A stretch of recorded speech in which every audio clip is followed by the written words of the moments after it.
amendments which have come from you will amend it and then upload it. Yes, my Lord, with your kind permission, if we may be allowed to address the court. My Lord, we are guided by the directions issued by the court. We, however, have one concern from our side, my Lords. My Lords, there are interim orders that were issued in Kerugoya, and in our understanding, from our interpretation, once the file was referred to this court, the orders expire today. That's our understanding. And my Lord, we are going to seek the court's guidance on the hearing of our application dated 18th October. Of course, we understand that there is a recusal application today. But given the fact, my Lord, that our interpretation is that those orders would expire on the appointed date, which is today, when the matter was meant to be mentioned, our colleagues' understanding, my Lord, is that the application, in the public interest, be prioritized so that we are able to hear the application for setting aside of those orders. In any event, my Lord, the orders in question were issued by one judge. The matter has now been referred to a 3-judge bench. And their nature is problematic, as mentioned by the court. And we would pray that in terms of aligning the hearing or scheduling the applications to be had in cohort 2, that if possible, my Lords, we do not want to do anything outside the law. We would request, my Lord, that we be heard today if it's possible, because the orders expire today. I think my Lord Friend Gumbo would just want to add something on that.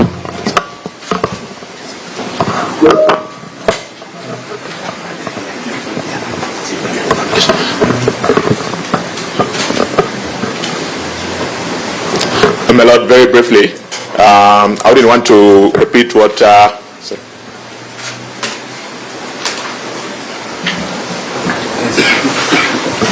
my Lord, I just wanted to indicate that I would not want to repeat what learned Senior Counsel Professor Tom Ojenda has indicated, but just for completeness of record, there are 2 applications. There is one by the Honorable the Attorney General and one by the National Assembly dated the 18th of October 2024. We are ready for them as soon as you direct, my Lord. My Lord, with your kind permission, Daniel Manzo, appearing for the Law Society of Kenya and also for Wiper Democratic Party, who are interested parties.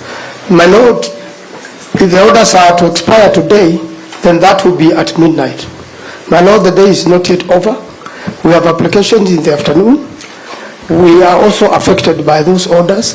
And my Lord, I suggest after the applications today, then we can discuss that matter before the court adjourns.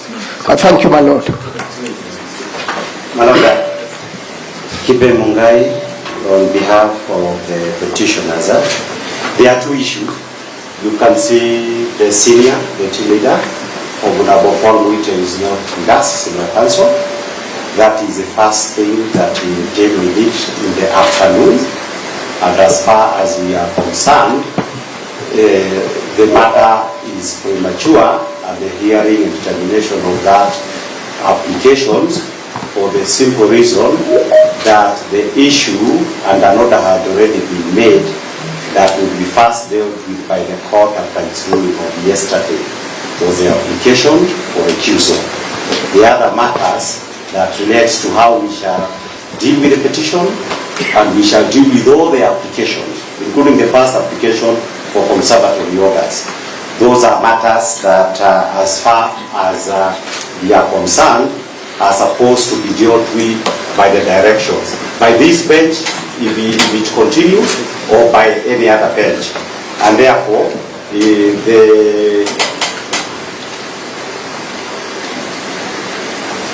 the issue, my Lord, of a back and forth on what is to be had first, the court has already ruled on that. And I believe we need to stick to that. And I am lamenting that even as we sat here, because we have started a little bit late, there is some work we still needed to do with regard to the applications for the afternoon. So we would like any other businesses that is supposed to be done when, for example, Paul Wite is in the afternoon, it will be dealt with in the afternoon. But my Lord, on the directions, the actual directions that have been given by the court, there are three things actually that we'd like our reactions on behalf of the petitioners.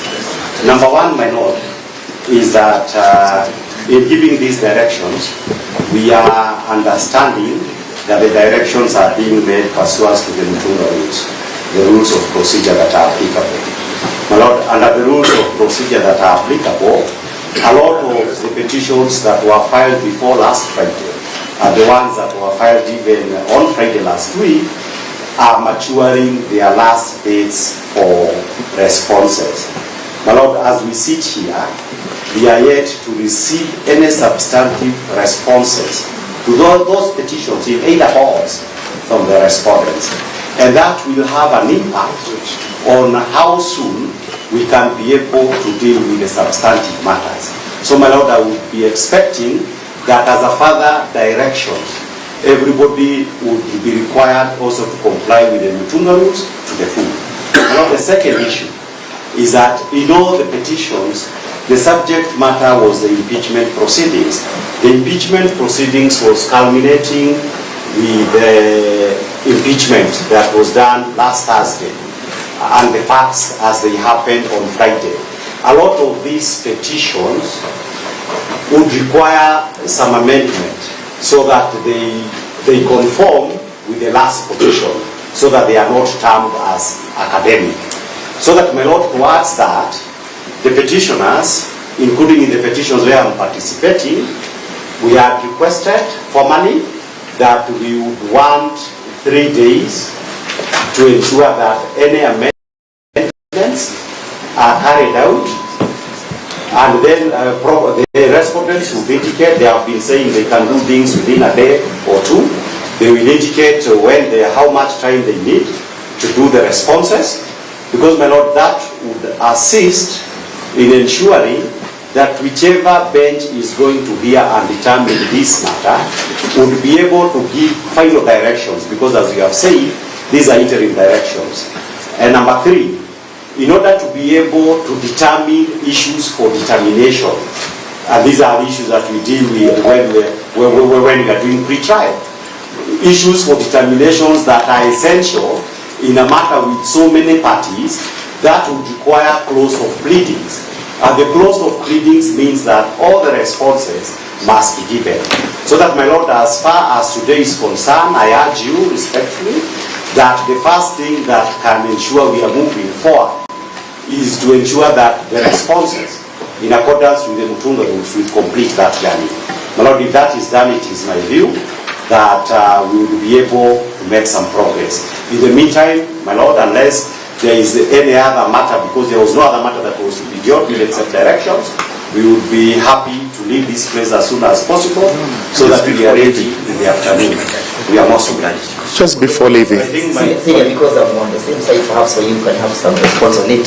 Your Lordship, for purposes of clarity and for purposes of not addressing the gallery anymore, permit me to draw the attention of counsel for the Senate to the notice of motion that was filed in respect to the conservatory orders that were granted. The judge sitting in Kiruga, Your Lordship, was categorical that he granted prayer number C, even as we await Senior Counsel Paul Mweje to come in the afternoon. The wording of those prayers was so explicit that if my good professor had the opportunity of interacting with the document, which I believe he has not, would have come to the conclusion that the orders were drafted in this manner, that pending the hearing and determination,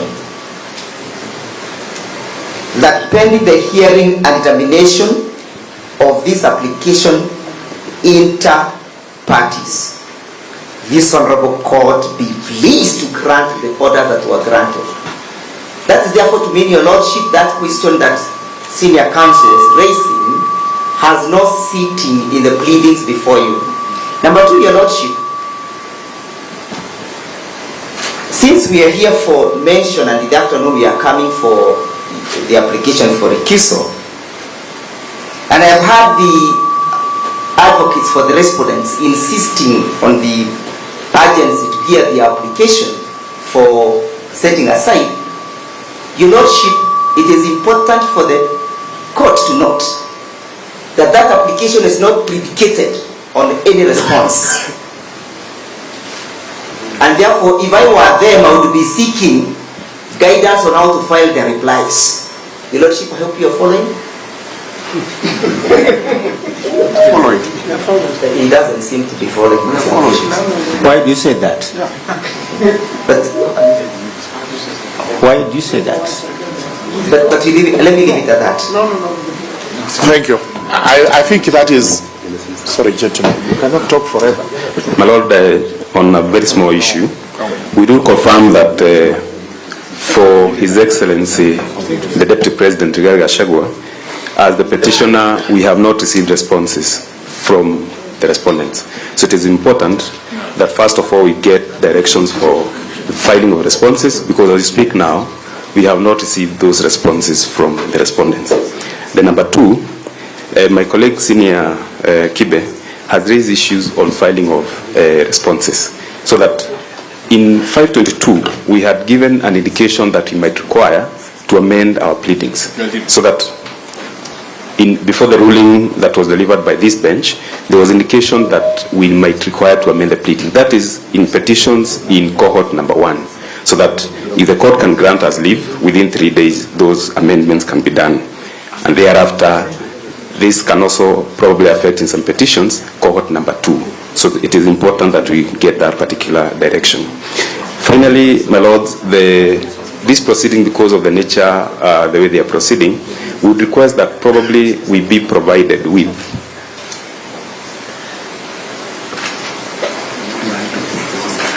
sequentially the transcribed proceedings, so that in case we require the proceeding again at any time, those can be availed for purposes of good order. That is all. May I say something? With due respect to counsel, we did not intend to make today this hearing a long hearing. We have been courteous enough. We have read our directions, and I think you should let us wait for proceedings in the afternoon. Sir, I have something to say. Number one, the petitioners cannot approbate and reprobate at the same time. They are calling upon the respondents to file their responses. At the same time, they are seeking leave to amend the petitions. How would petitions that are to be amended be responded to when actually it should be the amendments that should come first and then responses follow? Number two, we brought to the attention of the petitioners that the interim order, one of the interim orders expires today, and the other one is the one we are complaining about, that it is actually aggrieving the respondents and should be set aside, the Kirogoya order. Therefore, we shall be delving into that as soon as it is practicable. And number three, the reason why we are here and from the day before yesterday is due to the applications that were filed on the 18th of October to set aside the ex parte conservatory orders. Therefore, that agency cannot be lost or cannot be clouded in whatever else they are saying. It is our position that we should actually proceed and be heard on why those conservatory orders should be set aside. Thank you. And now. I apologize. When